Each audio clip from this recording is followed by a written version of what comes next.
नमो भगवते तस्मै कृष्णायादभूतकर्मणे रूपनाम विभेदेन जगत कीर्ति यो यतः सच्चिदानन्दरूपाय विश्वोत्पत्त्यादि हेतवे तापुत्रे विनाशाय श्रीकृष्णाय वयं नुमः।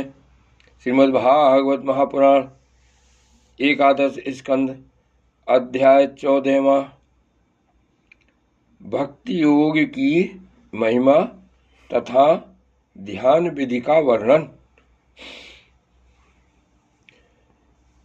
उद्धव जी ने पूछा, श्री कृष्ण ब्रह्मवादी महात्मा आत्म कल्याण के अनेकों साधन बतलाते हैं, उनमें अपनी अपनी दृष्टि के अनुसार सभी श्रेष्ठ हैं अथवा किसी एक की प्रधानता है। मेरे स्वामी, आपने तो अभी अभी भक्ति योग को ही निरपेक्ष एवं स्वतंत्र साधन बतलाया है, क्योंकि इसी से सब ओर से आसक्ति छोड़कर मन आप में ही तन्मय हो जाता है। भगवान श्री कृष्ण ने कहा, प्रिय उद्धव, यह वेदवाणी समय के भेद से प्रलय के अवसर पर लुप्त हो गई थी। फिर जब सृष्टि का समय आया तब मैंने अपने संकल्प से ही इसे ब्रह्मा को उपदेश किया। इसमें मेरे भागवत धर्म का ही वर्णन है। ब्रह्मा ने अपने ज्येष्ठ पुत्र स्वयंभुव मनु को उपदेश किया और उनसे भृगु, अंगिरा, मरीच, पुलह, अत्रि, पुलस्त्य और ऋतुक्रतु इन 7 प्रजापति महर्षियों ने ग्रहण किया। तदंतर इन ब्रह्म ऋषियों की संतान देवता, दानव, गुहिक, मनुष्य, सिद्ध, गंधर्व, विद्याधर, चारण, किन्देव, किन्नर, नाग, राक्षस और किम पुरुष आदि ने इसे अपने पूर्वज इन्हीं ब्रह्म ऋषियों से प्राप्त किया। सभी जातियों और व्यक्तियों के स्वभाव, उनकी वासनाएं सत्व, रज और तमोगुण के कारण भिन्न भिन्न हैं। इसलिए उनमें और उनकी बुद्धि वृत्तियों में भी अनेकों भेद हैं। इसीलिए वे सभी अपनी अपनी प्रकृति के अनुसार उस वेद वाणी का भिन्न भिन्न अर्थ ग्रहण करते हैं। वह वाणी ही ऐसी अलौकिक है कि उससे विभिन्न अर्थ निकलना स्वाभाविक ही है। इसी प्रकार स्वभाव भेद तथा परंपरागत उपदेश के भेद से मनुष्यों की बुद्धि में भिन्नता आ जाती है और जो कुछ लोग तो बिना किसी विचार के वेद विरुद्ध पाखंड मतावलंबी हो जाते हैं। प्रिय उद्धव, सभी की बुद्धि मेरी माया से मोहित हो रही है। इसी से वे अपने अपने कर्म संस्कार और अपनी अपनी रुचि के अनुसार आत्म कल्याण के साधन भी एक नहीं अनेकों बतलाते हैं। पूर्व मीमांसक धर्म को, साहित्याचार यश को, काम शास्त्री काम को, योग वेत्ता सत्य और दमादि को, दंड नीतिकार ऐश्वर्य को, त्यागी त्याग को और लोकायतिक भोग को ही मनुष्य जीवन का स्वार्थ परम लाभ बतलाते हैं। कर्मयोगी लोग यज्ञ, तप, दान, व्रत तथा यम नियम आदि को पुरुषार्थ बतलाते हैं, परंतु ये सभी कर्म हैं। इनके फलस्वरूप जो लोक मिलते हैं वे उत्पत्ति और नाश वाले हैं। कर्मों का फल समाप्त हो जाने पर उनसे दुखी मिलता है और सच पूछो तो उनकी अंतिम गति घोर अज्ञान ही है। उनसे जो सुख मिलता है वह तुच्छ है, नगण्य है और वे लोक भोग के समय भी असूया आदि दोषों के कारण शोक से परिपूर्ण हैं। इसलिए इन विभिन्न साधनों के फेर में न पड़ना चाहिए।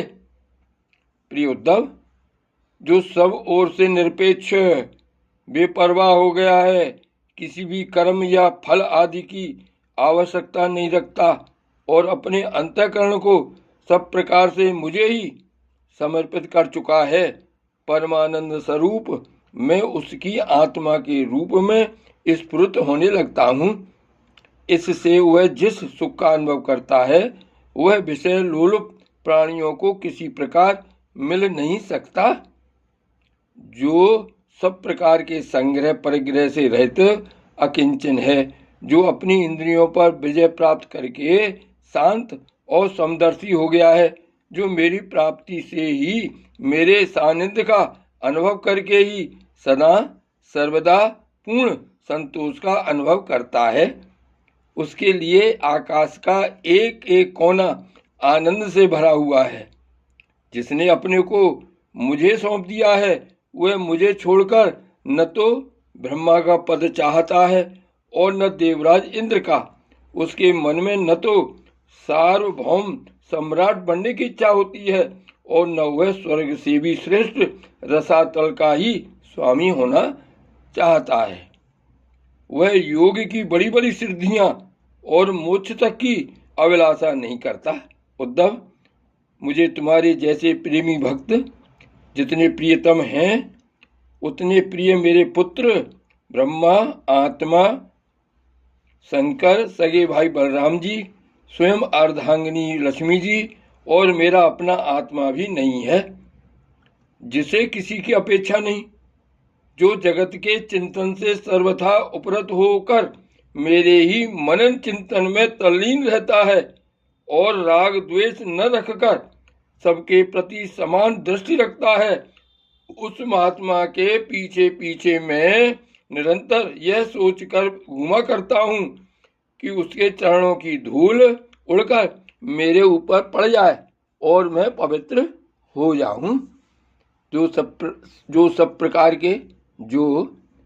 प्रकार के संग्रह परिग्रह से रहित हैं, यहाँ तक कि शरीर आदि में भी अहंता ममता नहीं रखते, जिनका चित्त मेरे ही प्रेम के रंग में रंग गया है, जो संसार की वासनाओं से शांत उपरत हो चुके हैं और जो अपनी महत्ता उदारता के कारण स्वभाव से ही समस्त प्राणियों के प्रति दया और प्रेम का भाव रखते हैं, किसी प्रकार की कामना जिनकी बुद्धि का स्पर्श नहीं कर पाती, उन्हें मेरे जिस परमानंद स्वरूप का अनुभव होता है उसे और कोई नहीं जान सकता, क्योंकि वह परमानंद तो केवल निरपेक्षता से ही प्राप्त होता है। उद्धव जी, मेरा जो भक्त अभी जितेंद्रिय नहीं हो सका है और संसार के विषय बार बार उसे बाधा पहुंचाते रहते हैं, अपनी ओर खींच लिया करते हैं, वह भी क्षण क्षण में बढ़ने वाली मेरी प्रगल्भ भक्ति के प्रभाव से प्राह विषयों से पराजित नहीं होता। उद्धव, जैसे धधकती हुई आग लकड़ियों के बड़े ढेर को भी जलाकर खाक कर देती है, वैसे ही मेरी भक्ति भी समस्त पाप राशि को पूर्णतया जला डालती है। उद्धव, योग साधन, ज्ञान विज्ञान, धर्मानुष्ठान, जप पाठ और तप त्याग मुझे प्राप्त कराने में उतने समर्थ नहीं हैं जितनी दिनों दिन बढ़ने वाली अनन्य प्रेममयी मेरी भक्ति। मैं संतों का प्रियतम आत्मा हूँ। मैं अनन्य श्रद्धा और अनन्य भक्ति से ही पकड़ में आता हूँ। मुझे प्राप्त करने का यह एक ही उपाय है।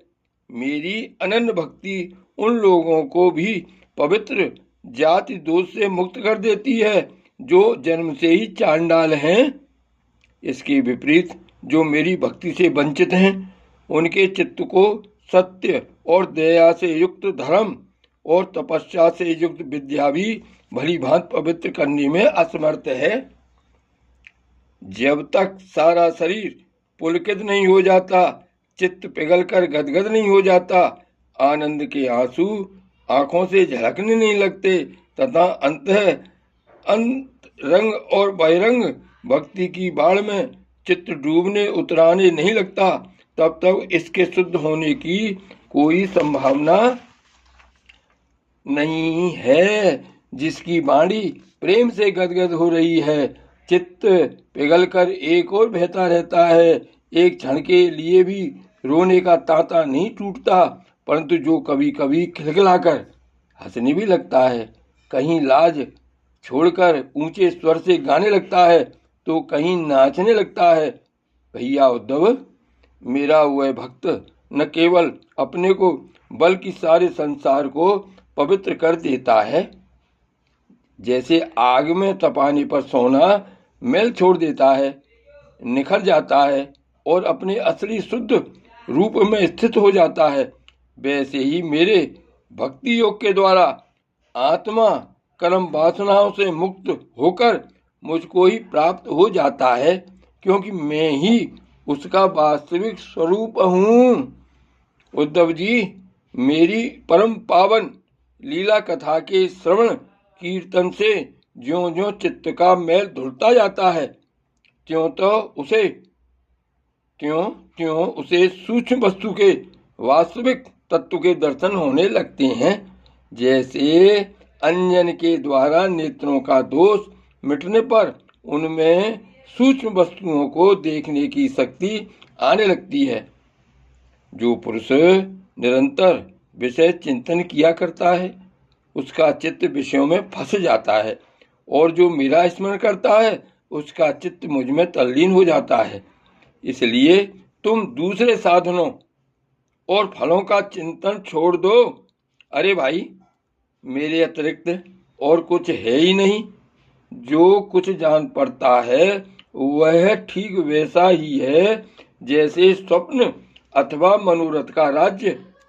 इसलिए मेरे चिंतन से तुम अपना चित्त शुद्ध कर लो और उसे पूरी तरह से एकाग्रता से मुझ में ही लगा दो।